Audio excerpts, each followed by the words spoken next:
Hello again, welcome once more back to the cellar, you wonderful, wonderful people. Bank holiday weekend, this is Sunday as I'm recording this. The layout is now back up and running. A few little hiccups, but yeah, let's go and have a little look. This is Leopard Street. Right. Friday evening, yeah. Job for tonight. This board back in. I'm going to get it in. I'm going to get the tracks aligned, which means digging the coach up from the other end of the room. Yes. And then I'm going to get a bit of painting done. I'm not going to do power on testing yet. I will be doing that over this weekend though. So the first thing to do is get the board out, which is down here. This is slightly easier to work with than some of the others. Admittedly, there is a connection. I'm trying to work out where it goes to. I can see that. That's fine. Yeah, so this is slightly easier to go in. It's 3 bolts this side, 2 this side. Learned a little bit from experience. So the first thing I'm going to do is measure, is it going to fit? The answer, interestingly enough, is no. So that's basically this is in the wrong place and this is in slightly the wrong place. All right. This can get moved slightly. Not easily, it must be said, but it can get moved slightly.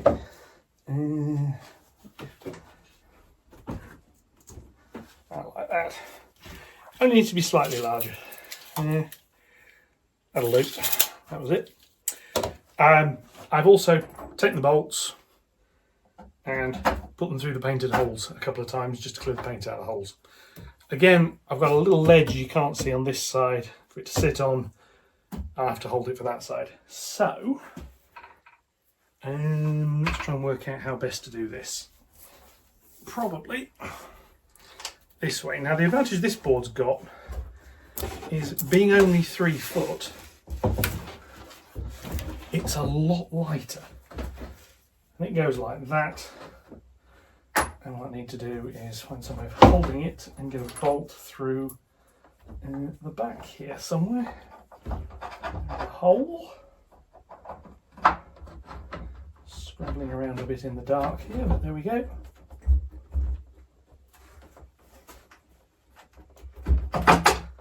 There we go. And just one bolt initially will hold it in place. I can now put the others in. Wiggle it all around a bit. The third one is actually a bit more interesting now because I've got the upper scenic deck work in place, so what I can't do now is get it from the top. Right, that's those side. This side is a little easier because I can still get into here, although again, the voice of experience, I do have to come in from the back on this one. Basically, the way the hole is, there isn't quite enough space to line it all up properly. There we go, that's that one. So I have to put the wing nut on from this side. Otherwise, I can't actually twiddle the wing nut round. And since everybody likes being able to twiddle the wing nut, that's what we've got to do. So I'll just put that on there loosely.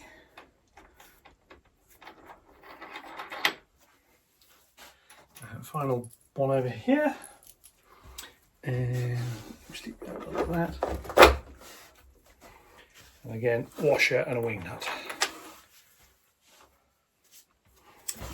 And then it's just a case of lining the things up. So what I'm going to do is move the camera around a bit and I'll show you what I'm actually going to be doing. So I shall back in you, because now I've got to go under the layout to get in and out. So, yeah. Okay, so there's the join. Down here and get the coach, which I can sit loosely on here. Now it is actually rolling over that gap. Fairly obviously though, that gap is not ideal. So what I need to do is Pull the boards together and tighten the wing nut, which should more or less get the alignment. Now, it does matter. It's obviously anything coming this way that derails, there's a big hole. I do need to find the bit of offcut. I shouldn't have cut that out actually. So that's that one. Try the inner rail. That seems to work. To be honest, this side isn't the problem. The problem is the other side, which we'll come to in a minute. So I just need to tighten these wing nuts up.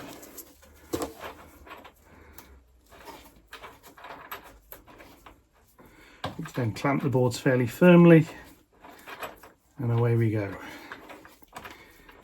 It's at times like this I really envy people with more space and a slightly more permanent layout setup, that where this sort of thing never happens. In fact, thinking about it, I should probably have designed this layout as a one-off, a bigger thing. So what I now need to do is undo that, lift you up a bit more, bring you over here and see if I can position the camera so that you can see this one. So if I twist that a little bit, there we go. Now you can see this gap. This one is a pain.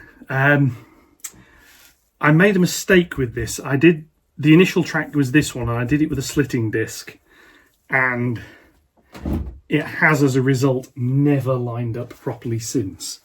So yeah, it's one to be aware of if you're planning on using slitting discs. A slightly smaller washer. This top bolt is the first one that gets done up, because this is obviously key for the alignment. So if I can just get the wing nut to go on. Right, now the problem here is even when this is tight, these rails don't line up perfectly. I'm going to try that.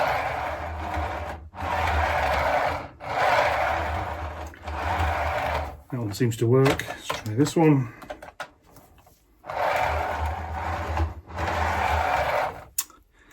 And this one here, I'll zoom in a minute, you'll be able to see. This one's actually got quite a large gap.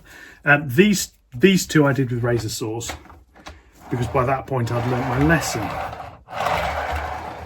It was actually bad enough, this bit of track here from where the join is, from about there to about there, actually got lifted and relaid. Was tempted with this one, but this one actually, it looks horrible, but it does seem to work bizarrely.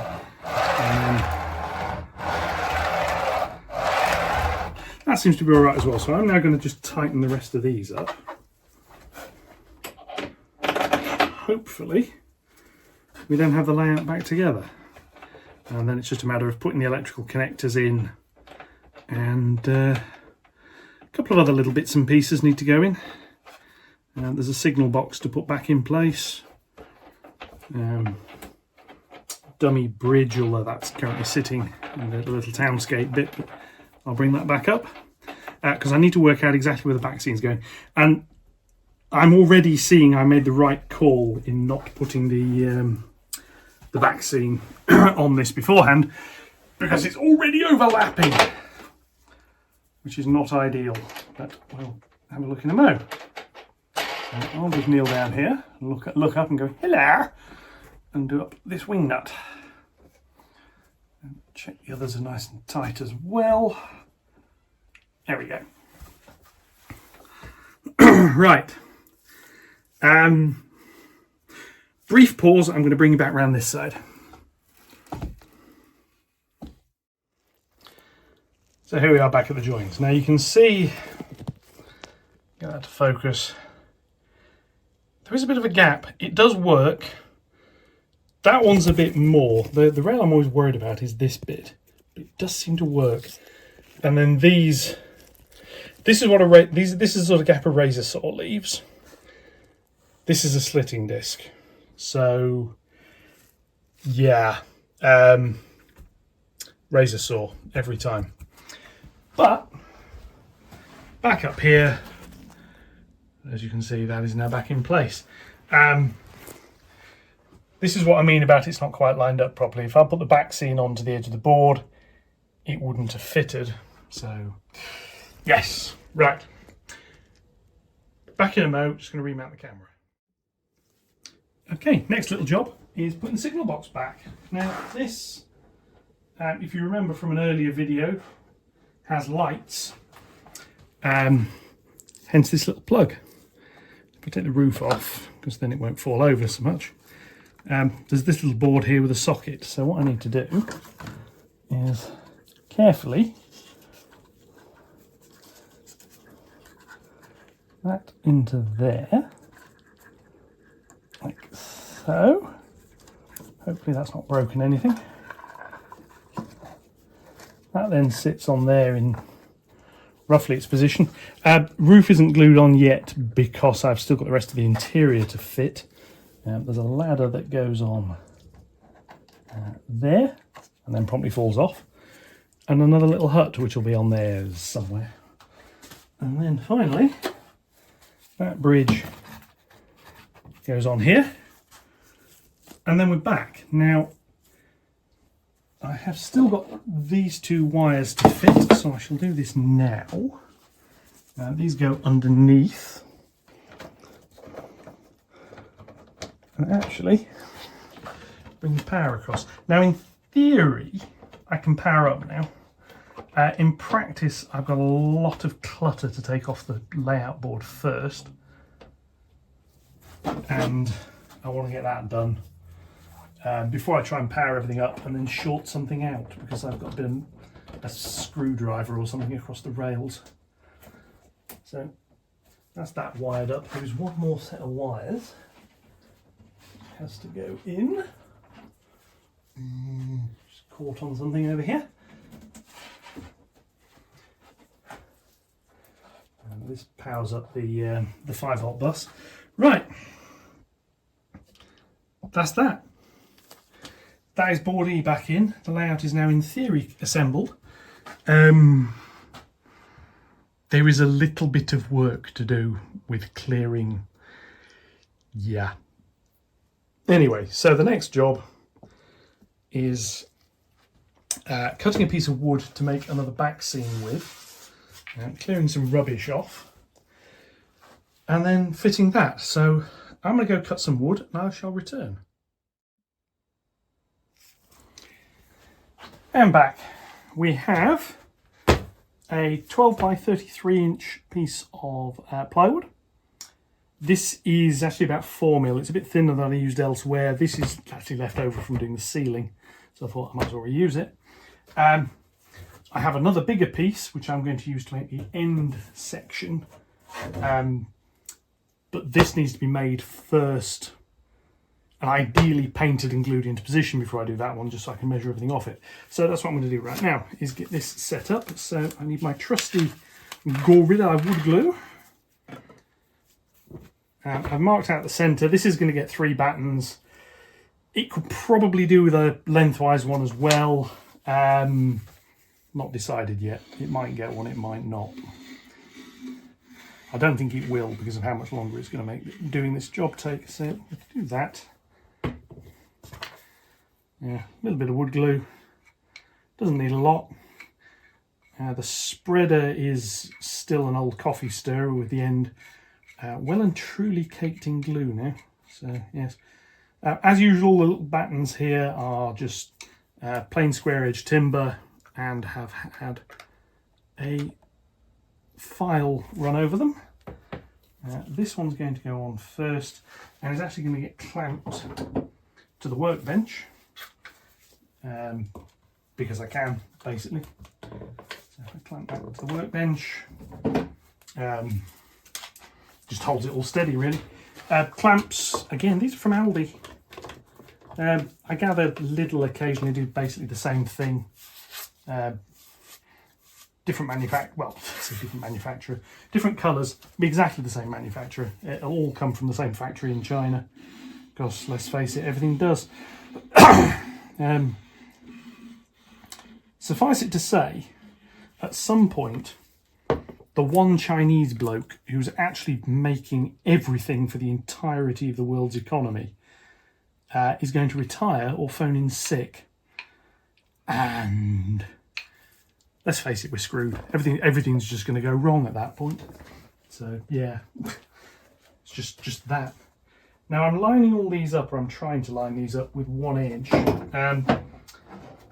Basically, one edge of this is the cut edge, which let's just say, because this was me and I was involved with somebody let me loose with a saw, is not the most accurate of cutting. It was done by hand. There was swearing involved, as there always is whenever I'm involved with a saw. Yeah. Main problem being it decided it was going to jerk and bounce around a lot, which is always the problem when you're cutting thin wood. It tends to move. So I'm going to do this. A little bit of this on here. I used to do the spreader in and get this glue out that way. At the moment I can't be bothered, so I'm just doing it like that. I'm going to have to clean the rim of that off before I put the lid back on. Otherwise, Gorilla Glue will do what Gorilla Glue is very good at, and I'll never get the lid off again. Just balancing that. And these just go onto the back. I mean, you saw with the other one of these I did. Find another clamp. I found a little one, that'll do. There are other ones about. These are just backing pieces. These will house the screws that will eventually let the thing mount and hold it all in place. Fairly simple. And there's nothing, there really isn't anything complicated going on here. So that's onto that. Probably do with another one in the middle actually there. I do have some more down here. And here, move some of the offcuts around. True to form, every time I try to do anything, everything needs moving, which is starting to become quite annoying. I am going to have to do a fairly hefty clear out down here. It is thankfully, however, the bank holiday weekend, so that should be possible. Right, let's clean that off. Let's run that round like so. Lid back on. Right, that needs to be left for probably an hour and a bit maybe. That's long enough for the glue to dry enough that I can get a layer of paint on that. I want to get that painted today on the back. It's only the back I need to paint for this. No, I'll do the front as well. I might as well. I've got to do bits of the front when it's in situ, so I might as well do the... If you see what I mean, I'm thinking I might as well do all of the front when it's in situ. I'll probably paint it while it's off. I've got that end of the main board to paint. I've got this bit pretty round. I've got this edge here to paint. I've got that back bit on the inside there to paint. I've got the other side of that to paint. So yes, I've got a fair bit of dark grey to paint later today as well. But until later down here, that is that. So I am now going to turn off. I'm going to go get something nice and cold to drink. And I'm probably going to go and fly some Kerbals about if anybody's interested in watching that on the other channel I've got. So yes, I will catch you all about. Yes. Okay, here we are. This is now Saturday. This bit here's got some paint added. That little bit there's painted. Paint there. Went round and did all the rest of the inside here. Here is the new backscene section. So this is going to go there. So it'll work up to that edge, and then here stops a bit short. That's fine. That's actually where I need it to stop short. But in order to fit that, things are a little bit awkward. I can't do what I've done on previously, which is screw in from the back.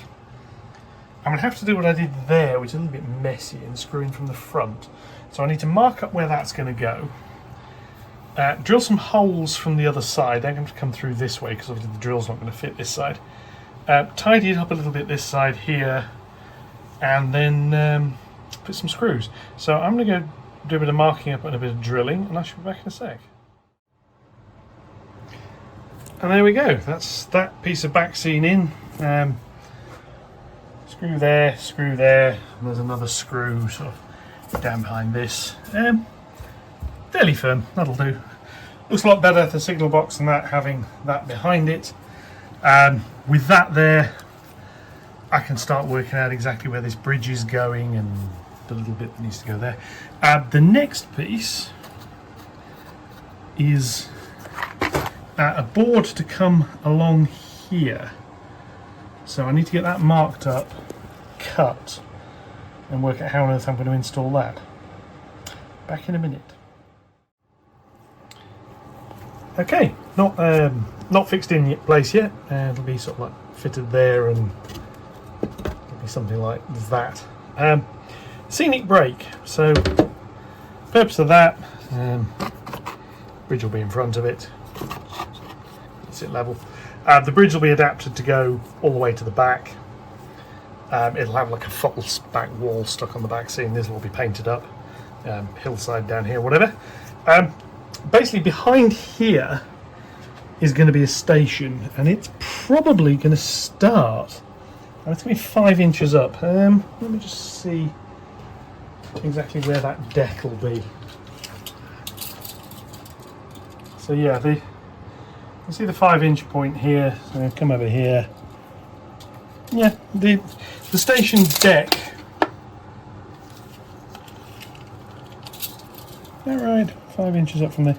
Yeah, the base of the station deck will be sort of about here, something like that. So there's a little bit of gap there. I was thinking, how on earth do I have... Yeah, I mean, do I put a bridge under? Do I make that a tunnel mouth trying to go under a station? How do I justify that? And then it just occurred to me, the simple way of doing it is have a scenic brake, have a wall. So you got a wall here painted in the sky colour. The other side it'll be painted in like buildings and other bits and pieces. It'll be higher than this eventually. There'll be another piece set on top. Don't know how high it needs to be. I'm not going to build it that big yet. And that's it. And basically the trains go to here, the world ends. And that's it. And then we pretend the station isn't like right behind it. So yeah. So this needs his edges sanding. It needs a couple of bracing pieces adding, gluing in place. To be glued at this end, clamped at that end, and there'll be a piece of wood going on the bottom that will also get some glue on it around down the back here. There's that little gap down there. Possibly something like that. Just really it'll have a bit more space. I can't screw through here because I don't want it to foul the board join. Had to remove a little bit of the foam from around there. But yeah, that works. That's going to get built. It's going to get painted, and it's going to get fitted the same as everything else. So that side in a dark grey, this side in the light grey. So I'm going to finish building this, I'm going to finish sanding this, I'm going to get this installed, and we'll see what it looks like. Alright, so this is the wood cut. So 2 uprights, this is all the back side of it. 2 uprights there. That one will be screwed into the side of this. That one's freestanding, although obviously it's going to be glued. This bit here and this bit here are held in place with glue. This one can be clamped. This one here will just be sort of stuck down under gravity. So I'm going to get some glue on the back of those. I've decided I'm actually going to paint this one in situ. Just have the advantage I can install it later. Basically, there's enough of it I want to be gluing that I don't want to put paint on until everything's in place, if that makes sense. So I'm going to stick some glue on this, and we'll be back in a bit. Okay, that's the scenic brake in place. There's a whole test of trains to go through it. That will sit somewhere like that, hiding it nicely. The tunnel bit may be extended slightly on the inside. Roadway and whatever on this side. I'll just zoom out a little bit, see that a little bit better. Yeah, that works. And as before, the trains run along through there quite nicely, appearing from the countryside beyond the bridge to the junction. And yeah, so this is glued along the bottom edge. There's a clamp here, glue here, and that section at the end has got 3 screws, 2 in the bit of wood at the bottom and the other bit there. And if I can just find a way of holding this so I haven't got my fingers covering the lens, that bit is where the upper deck, and it'll be like a ply upper deck, but that's where that'll sit up against. There'll be framing like that. This bit here will have its own little offcut applied, and job's a good one. So yeah, so that needs to dry. It's late enough at night now, I will probably not be touching that again until the morning. The glue will be fully cured by then anyway. And yes, I'm quite pleased with that. So basically that's the scenic back work done from there all the way around. There's a sign obviously. All the way down there where it increases in height to the far end. It will obviously eventually carry round. There's more track work and everything to be done down at that end long before I put the back scenes in. So yes, very happy with that. We should be back up and running tomorrow. I've just got a lot of clearing up to do first, then track cleaning and prep and all that sort of stuff. So excellent stuff. Right, I'll catch you all around. Thank you very much for watching.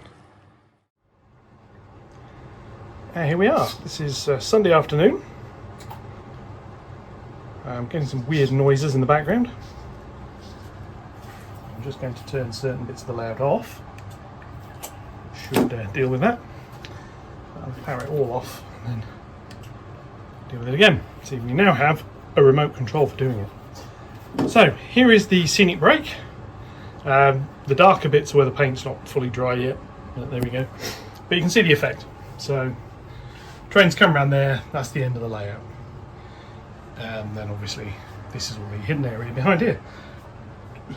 Scan around, yeah, there's a bit of clutter in that place. The signals are back, the sign is back in its place obviously. And we can scan around here. I found the track rubber and I've had a run around with all of that. There's a bit of clutter around here. Lots of clutter in the boxes. I also ran the hoover around.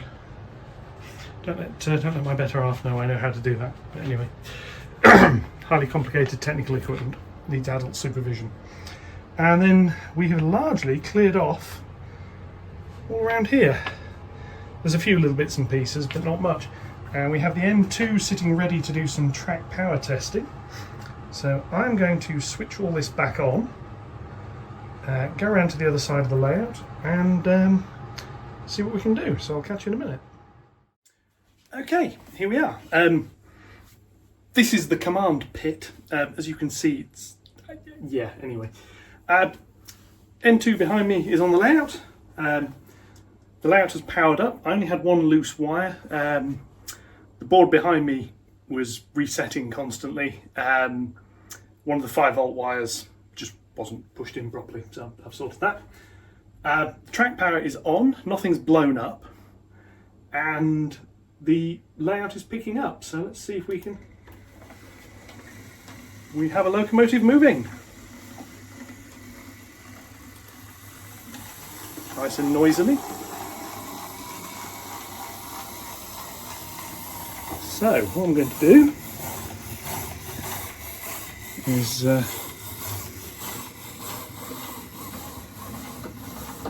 we shall follow her around, not sounding terribly healthy, and then stopping. So I shall go and provide a poke.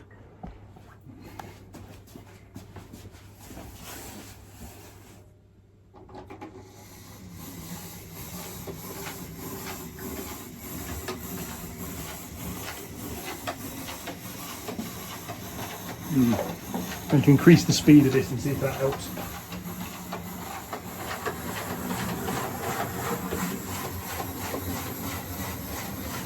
Yes, that is a locomotive which is not happy. Oop. But it is seems to sort itself out slowly.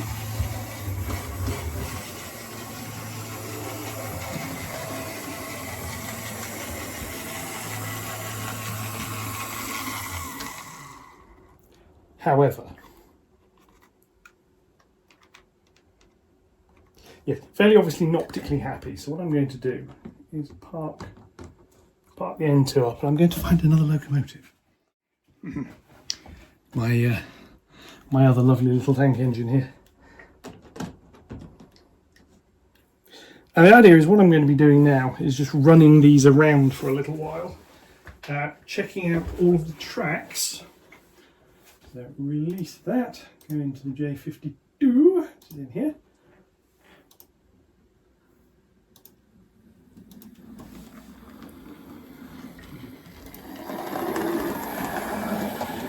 Just also quite happy to go for a little run. So come around over here so you can see that. Yay! Look at that. So yes, I'm going to carry on doing this, and I'll be back in a little while with some more running shots. So I'll see you in a few minutes. Okay, well this is why we test things. This join here looks all right. I mean, from above, it's not perfect, but it looks okay. But from this angle here, I'm not sure how well it will show up on camera. There is a very, very slight lift as you go over that on both tracks. So this board is very, very fractionally too high. So I need to slacken this off, lower it slightly, retighten it and try again. Trains run over it, but at speed we get derailments. And then with points immediately afterwards, this is not good. So I'm going to do that. Okay, so we're running. It's not perfect. Some of the joins are still a little bit weird. Train coming through a hole. Watch out, train coming through a hole. That one was a bit annoying to start with. It seems to be working now. Scotsman here needed a bit of lubrication because she was squeaking. Isn't now, thankfully. We are now running, however, which is the main thing. So we'll bring her around over the outer loop next time. Clear the points over there. That joint is still not perfect, and I wouldn't run much above, well, full speed running. She does 2 or 3 circuits full speed, and then there will be a problem somewhere, and it varies where. But at lower speeds, running is fine. And to be honest, I'm not going to be going a great deal faster than this normally anyway, maybe a little bit quicker, but not much more. So see how she handles the outer loop. That track join over there is a little bit jerky. This one here, a little bit jerky. I think it's more the vertical alignment that's the problem. But she's running, so with a 50%, which is as fast as I'm normally going to run. Because don't need to go any quicker than this, really. Yeah. I think we come round here.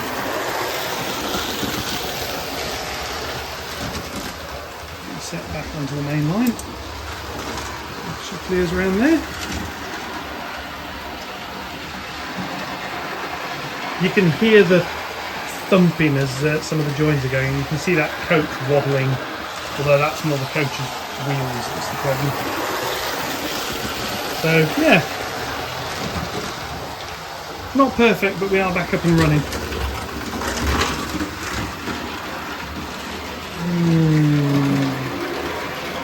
Got that, because yes, we're running, but we're now running with derailment, as you see. So need to crawl around a little bit further to where I can reach it from the end. So I have to crawl underneath. Hopefully make it past that board join. Yes. Right, let's get around and fix that. So yes, there's the gap at the end. Just move my camera stand out of the way. We come around here like this, because I do still have access around this side as a result, and bogey back on. Looks quite good from this side as well, actually.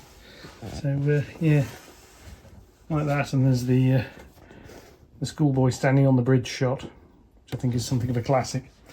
Yeah, so that's that. I'm going to bring it back round. I've got more testing to do. I need to put the wagons and things on as well, but just bring it back round into home, and then we shall have a quick witter about what's next.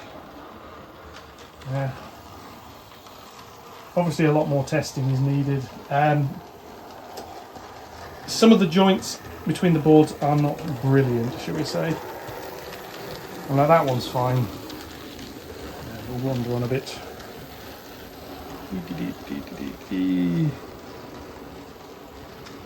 That one's not amazing. But we'll stop there. Now the next bit that I want to do is this area here. These points, operational, commissioned.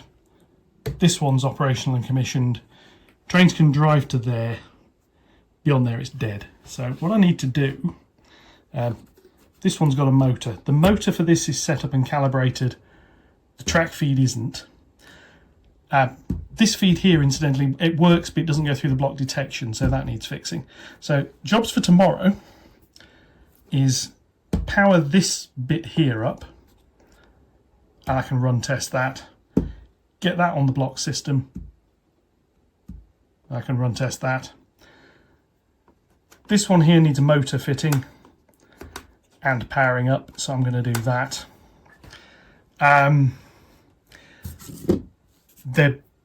This point's obviously already got this section of track laid. These two here could do with a short section towards the end of the board. I may stick something across there just so nothing can actually drive straight off. They then just become sidings for locomotive storage. This point here also needs a motor. However, if to do it out of the way, the hole for the actuator, which goes through there, is fine that way, not that way. So this point is coming up. It's only held down with copy decks, so that won't be too difficult. This hole is going to get re-drilled to be substantially larger, so I've got a servo chattering in the distance. Turn the servos off. But actually I'm going to turn everything off at this point. Power it down. Yeah, so this needs to come up. Needs to be relayed in the right position. It needs to have a motor fitted to it. And then also be commissioned. And that is probably as far as I'm going to get tomorrow. I do have the track to start feeding into these sidings, but I can't lay it straight like this. What I need to do, this is something I've commented on I think Wire and Wood's channel, is at the moment the blocks end here. Don't want that. I'm going to keep the insulated joins in the middle. I've marked out here IR. This is where an infrared sensor is going to go, but there's going to be track like that. Just a little bit, a couple of inches, about 3 inches of track. The thinking there is, if a train is there, so it'll be touching this block, it'll be detected as part of the block where the point is, it'll see this section has been occupied. This is because it's too close to this track. If we're back here, this track isn't fouled. So, I mean, in practice, this is where trains are going to come in. But if it stops about there, we're fine. We've got enough clearance, we can run past that. If we stop there, there's a problem. We're going to go crunch. So it's to get the little tails laid to here, the holes drilled for the sensors. The sensors themselves might not be fitted yet, but get the holes drilled from. Fairly straightforward. With 5-6mm hole, probably a 6mm hole. So a small infrared sensor LED can come through it. Eventually there will be an infrared LED shining down. This whole area is going to be covered. I thought about using the sensors that beam up and reflect. The undersides of most locos are black. This one's got RFID tags fitted, which I'll be playing with again at some point in the future. I've not touched that for about a year now. So yeah, so there'll be an infrared sensor here, here and here. These are the entrances to the reversing loops. The first stage, however, is basically up to where the curve is. This here all needs redoing. The outer one's fine. These two need pulling up. I've learnt from that end that track spacing at that radius is too tight. So down here, this is a 19mm radius. What I'm going to do is change that to 18. This is 21, which I'm going to change to 19.5. No, I'm not. 21, 20.5. And then this will stay where it is, and then these tracks here are fine. So basically this will go half an inch that way, this will go an inch that way. So basically this section here I'm going to have to sever pretty much all of this, rip all of this cork up. Reminds me, I'll order some more of that later. Relay all of that, because this will all be scrapped by the time I've removed it. It's not that expensive. Obviously I've got the track join pieces in, so I'm just going to cut it here, keep that. This one can run straight. And as such, this siding here will go in first, because I don't need to redo anything. It'll run round the corner to about there. Maybe, no, about there where those green dots are. There'll be another insulating join there, and that will be the end of the reversing loop. The other bit will be hardwired to always connect over there. The idea is these sensors, I'm going to set this up and mock this up. There's actually there's an integrated circuit I need to order as well to do this. The thinking is, these two sensors connected together through an OR gate. So basically they're treated as a single sensor. If there's a train there, or in the middle, it'll pick it up. Thanks to the Train of Thoughts channel, that will go into a debounce circuit with a 555 timer, so that if either of these trigger, the occupancy goes, hey, for about a second. So we're on to that one, we pull off, be about a second later, that'll go clear. What this means is if a train's coming over here and it just happens to park just in the middle and both sensors are clear through the couplings, unless it actually stops there, it won't go, no, this is clear. That debounce circuit is then going to drive a relay. When the relay is triggered, it will reverse the polarity so that it matches for this end. And what it means is I don't need to do anything fancy at that end other than have some insulated joiners. This is the theory. We'll see if it works. So train will come in here nice and slowly, click, polarity will change as we come on, and we'll just drive on quite happily. We'll rumble off there, about a second later, click, it'll go back. We're then ready to drive off at the other end. There's two sensors. If we come in this way, click, off we go. Normally this is only going to be used in this direction, so in theory only those are needed with a bit of a delay on them. No harm having these, I can then use it both ways. What that will give me in the short term is two infeasibly short sidings that are about 3 inches long, and this siding here which will be full length. And it's just somewhere to put another train, and then one of the curves over there are redone. I've got 3 storage sidings, and then we can start looking at going around and connecting back up to here and giving myself the loops. But that's where we're going. So hopefully I'm going to make a start on that tomorrow. I don't know how far I'm going to get. If I can get the track, if I can get this bit powered up, working, connected to the block system reporting it correctly, because I've got to, I've not yet commissioned this DTC8. It powers up, but at the moment nothing goes through it. So I need to connect these track loops here. So I've got loop power feed 9, 10, 11, 12 and 13 to go through there. So 1, 2, 3, it's another 5 feeds. This is, I'm probably going to need more block detection circuits here, because that's 5, that's going to be 6, that's going to be 7, that's going to be 8. I then need another 3 for over here. So I'm going to need more track detection circuitry. What I'm tempted to do, since that board there is fairly full, is just have another little board somewhere that can handle track detection. And because there's going to be a layer above this, I might even build something that sits here that the layer above plugs into, if that makes sense. So I can use those. To start with, I only need this section here working, however. That board down there will end up with 7 sections.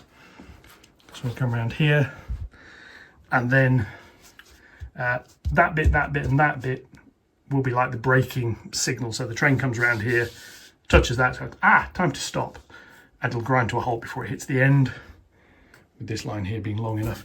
And then over there I've got, I think it's 8 sections at the moment. 1, 2, 3, 4, 5, 6, 7. Yes, that'll bring in another 6 over there, because obviously they'll be the ones going out. And then that one I think it's got, I don't know if it's got the DTC8 or it's got the mount for the DTC8 fitted, but that'll all come later.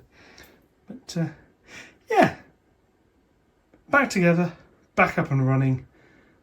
The hardest part of all of this is going to be not refilling this board with clutter. It's partially why I want to get the tracks down. If there's tracks down and there's trains on them, I'll be tempted not to leave clips like that lying about, and I'll put them away. So, yes. Anyway, that's enough wittering for today. I'm going to stick this, go and get this edited and get this up, because this track bit here is going to be a different video. And I will catch you all in the next one. Thank you very much for watching, and goodbye.